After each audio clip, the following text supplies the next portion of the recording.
Graça e paz de Cristo. Nós estamos fazendo a leitura do livro Uma Vida com Propósitos, que é um devocional escrito pelo pastor americano Rick Warren.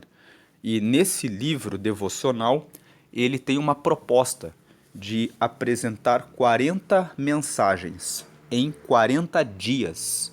E o propósito é que dentro desses 40 dias nós encontremos o propósito de Deus para a nossa vida. Muitas pessoas vivem batendo a cabeça. Muitas pessoas não sabem por que estão aqui na Terra. Muitas pessoas pensam: eu nasci em uma péssima família, eu jamais deveria ter nascido. Mas se você está pensando assim, é porque você não começou com Deus. No dia 1 desse devocional, ele fala: tudo começa com Deus. No dia 2, ele fala: você não é fruto de um acidente. Você não está aqui por acaso. No dia 3, ele escreve sobre o que tem guiado a sua vida. Dependendo daquilo que você escolhe para guiar a sua vida, você vai por um caminho bom ou por um caminho mau.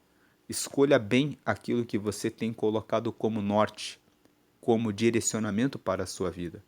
No dia 4, ele fala que nós fomos criados para a eternidade. É por isso que todos nós, em algum momento, nos preocupamos com a vida após a morte, porque isso está em nós, porque Deus colocou isso em nós. No dia 5, ele fala que nós devemos enxergar a vida do ponto de vista de Deus.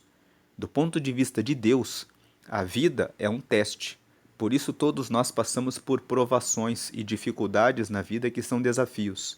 A vida, para Deus, também é um cargo de confiança. Ele deu dons, talentos e habilidades para todos nós, para usarmos esses dons, talentos e habilidades.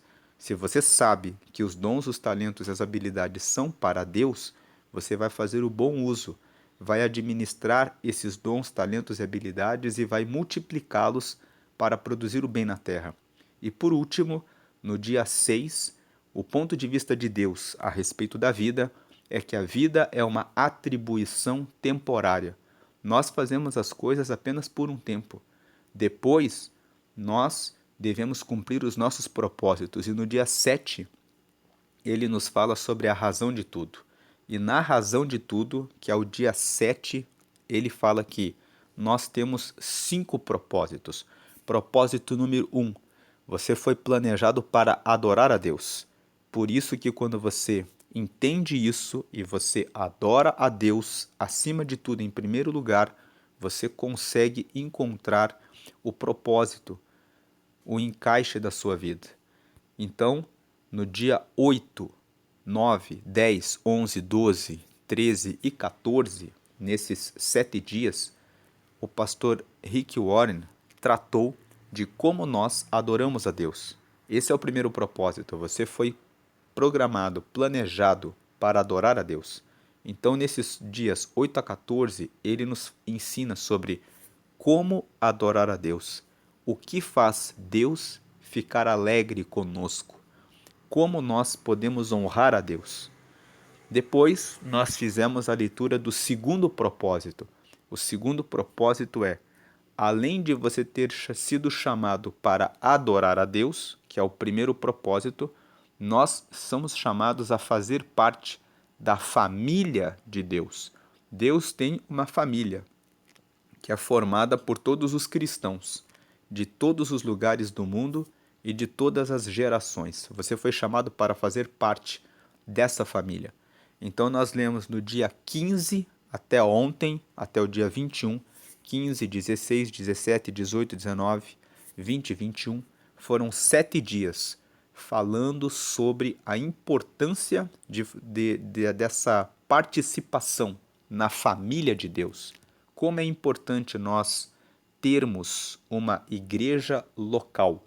Tem pessoas que dizem: eu não tenho igreja, mas você precisa ter uma igreja, porque é muito fácil você dizer que você é cristão quando você não tem que ser desafiado a mostrar que você tem paciência, que você ama aquele que precisa de um conselho e aquele que faz a coisa errada, e que está dentro da igreja como seu irmão. É fácil você sair da sua casa, da sua família, onde muitas vezes o seu pai, a sua mãe, os seus irmãos trazem problemas, e morar sozinho em um canto. Você não é desafiado a mostrar a sua paciência, o seu amor, o seu lado conselheiro, o seu lado também de ser tolerado quando você perde a sua paciência. Então, nos dias 15 até o dia 21, foi se falando a respeito de como você se relaciona na igreja, como você cultiva a amizade, como você cultiva uma comunidade. E agora nós estamos no propósito número 3. Hoje, dia 22, nós vamos começar a ler o propósito 3. E esse propósito 3, ele é esse propósito aqui. Na propósito número 3, você foi criado para se tornar semelhante a Cristo. Se nós fazemos parte da família de Deus, dentro dessa família, o nosso crescimento espiritual vai nos levar para isso, criados para sermos semelhantes a Cristo. E nós vamos ler esse propósito 3 no dia 22, 23, 24, 25, 26, 27 e 28. Os próximos dias serão focados nesse propósito, o propósito número 3. Vamos começar então aqui a leitura nesse propósito, dia 22, criado para se tornar semelhante a Cristo. Deus sempre soube o que estava fazendo. Ele decidiu, desde o princípio, moldar a vida daqueles que o amam pelos mesmos padrões da vida do Filho. Nele vemos a vida humana em sua forma original. Romanos capítulo 8, versículo 29. Quando olhamos para o Filho, vemos o propósito original de Deus em toda a criação. Colossenses capítulo 1, versículo 15. Aqui ao lado tem um QR Code, e esse QR Code eu tenho colocado sempre no começo na tela, no centro. Você pode apontar a câmera do seu telefone celular para esse QR Code e ele vai levá-lo para um vídeo que foi preparado pela equipe do pastor Rick Warren. E você vai poder ver aqui qual é o conteúdo desse vídeo do pastor. Então, você pode dar um pause, capturar essa imagem e ver depois esse vídeo. Agora vamos fazer a leitura do texto. Criado para se tornar semelhante a Cristo. Você foi criado para se tornar semelhante a Cristo. Desde o princípio, o plano de Deus é fazê-lo semelhante a seu Filho, Jesus. Esse é seu destino e o terceiro propósito de vida. Deus anunciou esse intento já na criação. Disse Deus: façamos o homem à nossa imagem e semelhança. Gênesis capítulo 1, versículo 26. Em toda a criação, somente o ser humano foi feito à imagem de Deus. Esse é um grande privilégio que muito nos honra. Não podemos absorver tudo que essa frase abrange, mas com certeza é possível analisar alguns aspectos. Assim como Deus, somos seres espirituais. Nosso espírito é imortal e sobreviverá ao nosso corpo terreno. Somos intelectuais, podemos pensar, ponderar e solucionar problemas. Como Deus, o ser humano é relacional. Podemos dar e receber amor verdadeiro. Somos dotados de consciência moral. Podemos discernir entre o certo e o errado, o que nos torna responsáveis diante de Deus. A Bíblia diz que todas as pessoas, não apenas os cristãos, detêm parte da imagem de Deus. Esse é o motivo pelo qual o assassinato e o aborto são um erro. Veja Gênesis capítulo 9, versículo 6, Salmos 139, versículos 13 a 16, Tiago capítulo 3, versículo 9. Mas a imagem está incompleta e foi danificada e distorcida pelo pecado. Então, Deus enviou Jesus para restaurar a imagem em sua plenitude que havíamos perdido. Com o que se parece a plena imagem e semelhança de Deus? Ele faz aqui essa pergunta: com o que se parece a plena imagem e semelhança de Deus? Ela se parece com Jesus Cristo. A Bíblia diz que Jesus é a imagem exata de Deus, a imagem do Deus invisível e a expressão exata do seu ser. 2 Coríntios capítulo 4, versículo 4, Colossenses capítulo 1, versículo 15 e Hebreus capítulo 1, versículo 3. As pessoas usam frequentemente a expressão tal pai, tal filho, para se referir à semelhança entre ambos. Quando as pessoas percebem a semelhança entre mim e meus filhos, isso me agrada. Deus também quer que os filhos dele manifestem sua imagem e semelhança. A Bíblia diz: você foi criado para ser semelhante a Deus em justiça e em santidade. Efésios 4, 24. Deixe-me ser absolutamente claro. Você jamais se tornará Deus, ou mesmo um Deus. Essa mentira impregnada de arrogância é a mais antiga tentação de Satanás. Ele prometeu a Adão e Eva que, se seguissem seu conselho, seriam como deuses. Veja Gênesis capítulo 3, versículo 5. Muitas religiões e filosofias da nova era ainda promovem a velha mentira de que somos divinos e podemos nos tornar deuses. O desejo de ser divino manifesta-se toda vez que tentamos controlar as circunstâncias, o futuro e as pessoas ao redor. Na condição de criaturas, porém, jamais seremos o Criador. Deus não quer que você se transforme num Deus, e sim que se torne como Ele, que assuma valores, atitudes e caráter próprios dele. A Bíblia diz: agora é hora de ter um estilo de vida totalmente novo, zerado, uma vida planejada por Deus, renovada a partir de dentro, uma vida que muda para melhor a conduta de vocês e que faz o caráter de Deus tornar-se realidade em nossa vida. Efésios capítulo 4, versículos 22 a 24. O supremo objetivo de Deus para a sua vida aqui não é o conforto, e sim o desenvolvimento do caráter. Ele quer que você cresça espiritualmente e se torne semelhante a Cristo. Tornar-se semelhante a Cristo não significa perder a personalidade ou se tornar autômato. Deus criou em você um caráter único, portanto, é óbvio que não pretende destruí-lo. Ser semelhante a Cristo consiste, em essência, na transformação do caráter, não da personalidade. Deus quer que você desenvolva o tipo de caráter descrito nas bem-aventuranças de Jesus.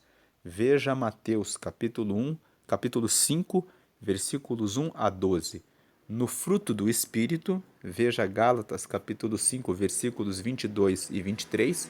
No notável capítulo de Paulo sobre o amor, veja 1 Coríntios capítulo 13, e nas características de uma vida produtiva e eficiente, descrita por Pedro. Veja 2 Pedro, capítulo 1, versículos 5 a 8. Toda vez que se esquecer de que o caráter é um dos propósitos de Deus para a sua vida, você ficará frustrado diante da situação que estiver enfrentando.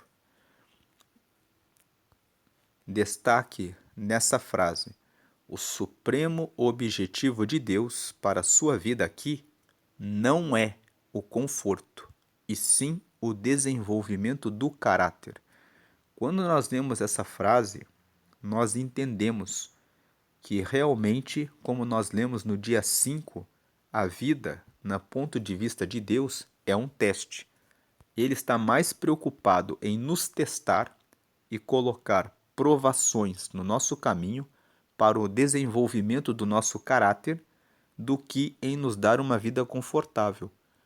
É por isso que, muitas vezes, do nosso ponto de vista, Deus está sendo mal, porque nós focamos no conforto, mas Ele está focando no desenvolvimento do nosso caráter. Prosseguindo, você pensa, por que isto está acontecendo comigo? Por que estou passando por momentos tão difíceis? Uma resposta poderia ser que a vida é necessariamente difícil, pois é isso que nos possibilita crescer. Lembre-se de que aqui não é o céu. Muitos cristãos interpretam erroneamente a promessa de Jesus acerca da vida completa, João 10:10, como se isso significasse saúde perfeita, estilo de vida confortável, felicidade ininterrupta, plena realização dos sonhos e alívio instantâneo dos problemas por meio da fé e da oração. Em suma, acreditam que a vida cristã seja fácil e vivem a expectativa de um céu terreno. Essa perspectiva egocêntrica considera Deus uma espécie de gênio da lâmpada, que existe tão somente para nos servir em nossa busca egoísta de realização pessoal. Mas Deus não é nosso criado, e caso nos deixemos levar pela ideia de que a vida deve ser fácil, ficaremos grandemente desapontados ou viveremos uma constante recusa em aceitar a realidade. Nunca se esqueça de que a vida não gira em torno de você. Você existe para os propósitos de Deus, não o contrário. Por que Deus lhe proporcionaria um céu aqui, quando Ele já planejou o verdadeiro céu para você na eternidade? Deus concede nosso tempo aqui para construirmos e fortalecermos nosso caráter para viver no céu. A obra do Espírito Santo de Deus em você. É tarefa do Espírito Santo produzir um caráter semelhante ao de Cristo em você.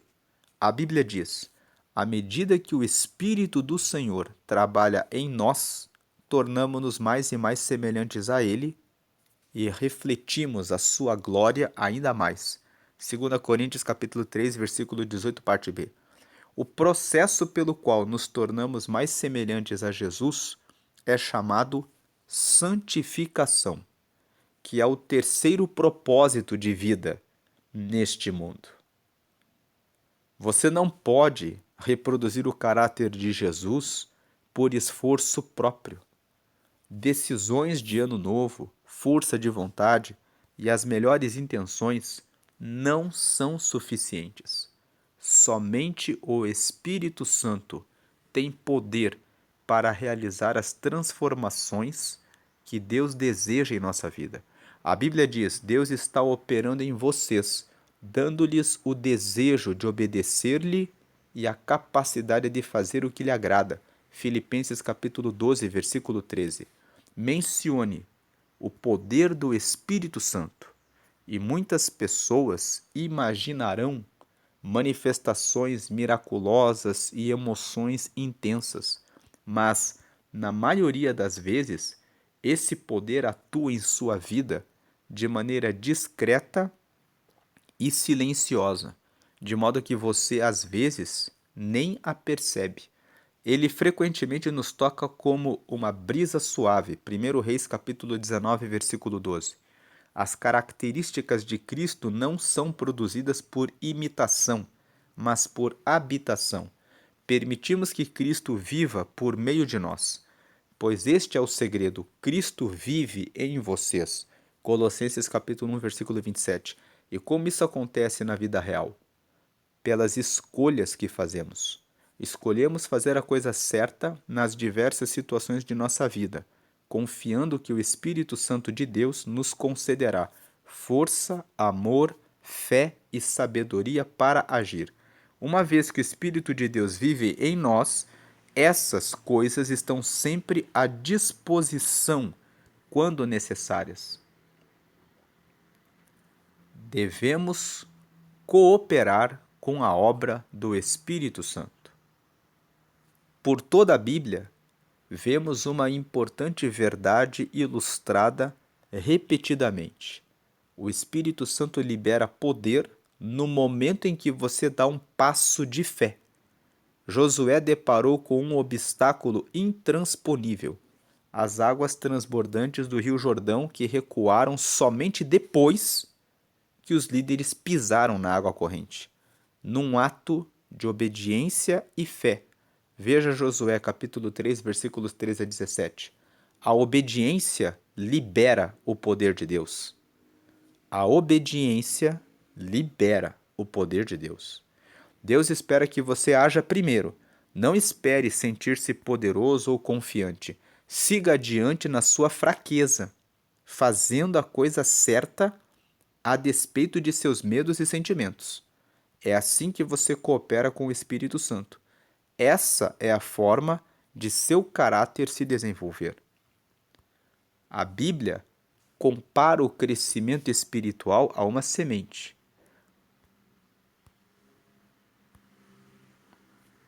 Há uma edificação e há uma criança que se desenvolve. Cada metáfora exige uma participação ativa. Sementes devem ser plantadas e cultivadas. Edificações devem ser construídas. Elas não aparecem do nada. E crianças devem comer e se exercitar para crescer. Embora o esforço não tenha efeito para a salvação, ele está relacionado com o crescimento espiritual. Pelo menos em 8 ocasiões no Novo Testamento nos é dito para fazermos todo o esforço. Veja Lucas, capítulo 13, versículo 24. Romanos, capítulo 14, versículo 19. Efésios, capítulo 4, versículo 3. 2 Timóteo, capítulo 2, versículo 15. Hebreus, capítulo 4, versículo 11, capítulo 12, versículo 14. E 2 Pedro, capítulo 1, versículo 5 e capítulo 3, versículo 14.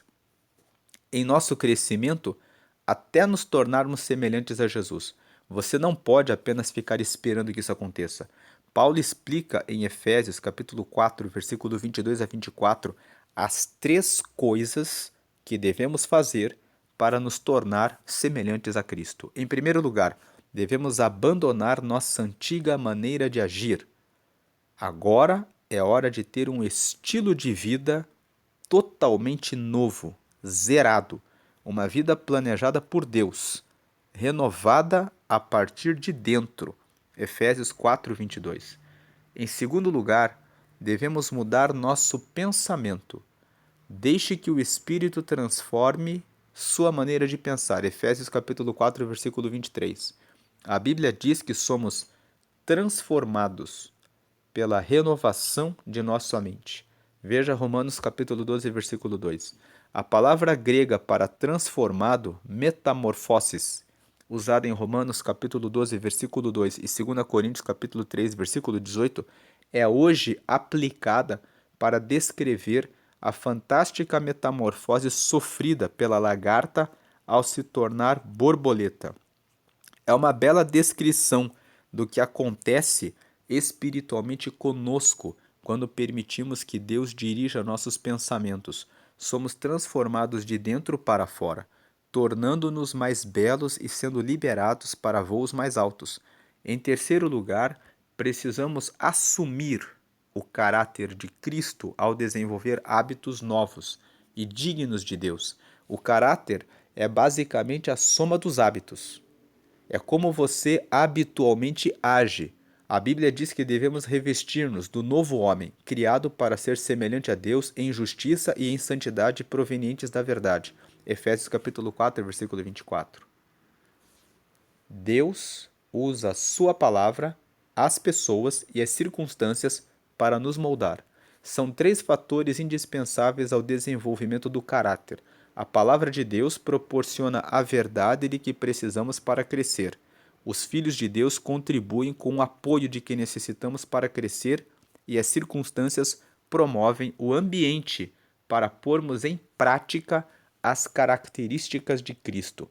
Se você estudar e aplicar a palavra de Deus, reunir-se regularmente com outros fiéis e aprender a confiar no Senhor nos momentos difíceis, garanto que se tornará mais parecido com Jesus. Veremos cada um desses fatores de crescimento nos capítulos a seguir. Muitos presumem que estudo bíblico e oração é tudo de que necessitam para crescer espiritualmente, mas algumas questões da vida nunca serão transformadas somente pelo estudo bíblico e pela oração. Deus usa pessoas, ele prefere agir por meio delas a realizar milagres. Assim, passamos a depender uns dos outros para alcançar a comunhão. Ele quer que cresçamos juntos. Uma frase aqui de destaque é de que o caráter é basicamente a soma dos hábitos. Aquilo que você faz como hábito é a soma de tudo que você faz, é o caráter. Em algumas religiões, as pessoas consideradas mais santas e maduras espiritualmente são aquelas que se isolam das outras em monastérios no topo de montanhas, afastadas do pernicioso contato com os outros seres humanos. Trata-se de um erro grosseiro. A maturidade espiritual não é uma busca individual e solitária. Você não pode crescer à semelhança de Cristo em isolamento. Você deve ter pessoas à volta e interagir com elas. Precisa fazer parte de uma igreja e de uma comunidade. Por quê? Porque a verdadeira maturidade espiritual diz respeito a aprender a amar como Jesus amou. E você não pode ser semelhante a Jesus na prática sem se relacionar com outras pessoas. Lembre-se, tudo consiste no amor, amar a Deus e amar os outros. Tornar-se semelhante a Cristo é um lento e longo processo de crescimento. A maturidade espiritual não é instantânea nem automática. É um desenvolvimento que se prolonga por toda a vida. A respeito desse processo, Paulo afirma: isso irá continuar até que sejamos maduros, como Cristo, e seremos totalmente semelhantes a Ele. Efésios capítulo 4, versículo 13. Você é uma obra em construção. Sua transformação espiritual, no que se refere a desenvolver o caráter de Jesus, durará o restante de sua vida. E mesmo assim, não será completada aqui. Só terminará quando você for para o céu ou quando Jesus voltar. Então, qualquer particularidade ainda não desenvolvida do caráter se resolverá. A Bíblia diz que quando finalmente formos capazes de ver Jesus com perfeição, vamos nos tornar perfeitos como Ele. Não podemos sequer imaginar como seremos quando Cristo voltar. No entanto, sabemos que quando Ele chegar, seremos semelhantes a Ele, pois o veremos como realmente é. 1 João capítulo 3, versículo 2. Grande parte das confusões na vida cristã tem origem no desconhecimento da simples verdade de que Deus está muito mais interessado em edificar nosso caráter que em qualquer outra coisa. Preocupamos-nos quando Deus parece silencioso a respeito de determinados assuntos como que carreira devo escolher. A verdade é, existem muitas carreiras diferentes que podem estar de acordo com a vontade de Deus para a sua vida. O que mais importa para Deus é que seja qual for sua escolha, você a desempenhe com a postura de Cristo. Veja 1 Coríntios capítulo 10, versículo 31, capítulo 16, versículo 14, Colossenses capítulo 3, versículo 17 e 23. Deus está muito mais interessado em quem você é do que no que você faz. Somos seres humanos, não fazeres humanos. Deus se preocupa muito mais com seu caráter que com sua carreira, porque você levará seu caráter para a eternidade, mas não a carreira. A Bíblia adverte: não se ajustem demais à sua cultura, a ponto de não poderem pensar mais. Em vez disso, concentrem a atenção em Deus. Vocês serão mudados de dentro para fora. Descubram o que ele quer de vocês e tratem de atendê-lo. Diferentemente da cultura dominante, que sempre os arrasta para baixo, ao nível da imaturidade, Deus extrai o melhor de vocês e desenvolve em vocês uma verdadeira maturidade. Romanos capítulo 12, versículo 2. É preciso tomar uma decisão contra a sua formação cultural para que você possa se concentrar em se tornar cada dia mais semelhante a Jesus. Caso contrário, outras forças, amigos, pais, colegas de trabalho e a cultura estabelecida tentarão moldá-lo à imagem delas.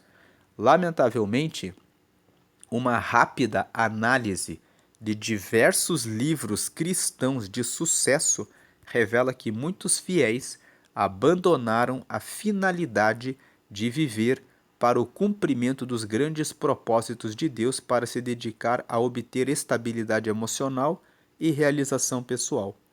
Isso é narcisismo, não discipulado. Cristo não morreu na cruz apenas para que pudéssemos levar uma vida equilibrada e confortável. O propósito de Cristo é muito mais profundo. Ele deseja nos tornar semelhantes a Ele antes de nos levar para o céu. Esse é o nosso grande privilégio, nossa responsabilidade direta e nosso destino final. Aqui a frase de destaque é: Deus está muito mais interessado em quem você é do que no que você faz. Podemos dizer, você pode ser médico, advogado, empresário, você pode ser um arquiteto, um engenheiro, uma nutricionista, mas o que importa para Deus é como você é. Quem você é. O que você faz não importa, porque tudo isso, todas as carreiras, vão ficar aqui na Terra. E você pode conseguir ser um cristão exercendo qualquer uma dessas carreiras. Isso nos traz uma segunda reflexão. Muitas pessoas, quando você pergunta, quem é você? Elas dizem, eu sou um advogado, eu sou um médico, eu sou um arquiteto, eu sou uma nutricionista. Você não é uma carreira, você não é uma profissão. Você é mais do que isso. Você foi chamado para ser semelhante a Jesus. Você é a imagem e a semelhança de Deus. Você pode ser aquilo que você quiser. Você pode escolher a carreira que você quiser. Você pode estar advogado, estar arquiteto, estar nutricionista. Mas você é muito mais do que isso. E Deus está interessado em quem você é e não naquilo que você faz, porque aquilo que você faz, você pode mudar. Dia 22, pensando sobre meu propósito de vida. Aqui estão as tarefas para esse dia. Primeira tarefa, tema para reflexão. Fui criado para me tornar semelhante a Cristo. Todo o texto fala que nós fomos criados para sermos semelhantes a Cristo. E muitas vezes Deus vai permitir que nós passemos por vales, provações, e vai permitir que nós venhamos a passar por alguns perrengues e sofrimentos com os outros, para que nós possamos ser semelhantes a Cristo. Aprendemos no dia de hoje que aquela visão de que o cristão deve viver isolado, afastado das pessoas, não nos coloca em testes, não nos coloca em circunstâncias que provam a nossa fé. E o que faz que sejamos semelhantes a Cristo é justamente nos desafiarmos, e é por isso que participamos de igreja, justamente para vivermos com outras pessoas e justamente para que ocorram situações que vão testar a nossa paciência, a nossa capacidade de amar o próximo e a nossa capacidade de fazer o bem e a capacidade de continuar manifestando o caráter de Cristo nas situações difíceis. Versículo para memorizar. Conforme o Espírito do Senhor trabalha em nós, tornamo-nos mais e mais como Ele e refletimos ainda mais a sua glória. 2 Coríntios capítulo 3, versículo 18. Então nós vimos que esse processo de tornarmos-nos semelhantes a Cristo tem nome. O nome desse processo é santificação. E esse processo de santificação é um processo que leva a nossa vida inteira. É um processo que vai envolver até o dia da nossa morte ou até o dia em que Jesus voltar para buscar a sua igreja, estaremos sujeitos ao pecado e estaremos sempre sendo trabalhados e tratados pelo Espírito Santo em nossa vida. E precisamos sempre obedecê-lo, dar o primeiro passo para que possamos receber a transformação que se renova em nossa vida todos os dias, até a nossa morte ou até a volta de Jesus. E a pergunta para meditar: em que área de minha vida preciso hoje rogar pela operação do Espírito Santo para me tornar mais semelhante a Cristo? Muitos talvez estejam preocupados com a sua estabilidade financeira e a sua estabilidade emocional, mas muitas vezes o interesse de Deus é remover-nos da estabilidade, justamente para provar a nossa fé e a nossa confiança nele. Então, se você estiver passando por um momento difícil, pense: o que Deus quer me ensinar com isso? A ter mais fé?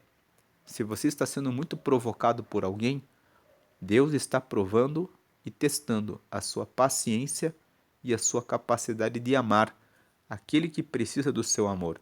Muitos de nós queremos que os nossos filhos sejam como nós projetamos que eles fossem, e muitas vezes colocamos condições para amá-los. Queremos dizer: esse filho não é o que eu projetei, não é o que eu pensei, mas ele está ali, sendo diferente de você, justamente para provar você, para que você o ame, independente da diferença, para que você aprenda a amar a todos, independente das suas preferências. Essa é a meditação do dia 22. Vamos prosseguir nos próximos 6 dias, hoje mais 6 dias, sobre esse propósito. Você foi chamado para ser semelhante a Cristo. Você foi chamado para ser santo. Você foi chamado para participar desse processo de santificação que vai levar a sua vida toda. A graça e a paz de Jesus, hoje e sempre. Amém.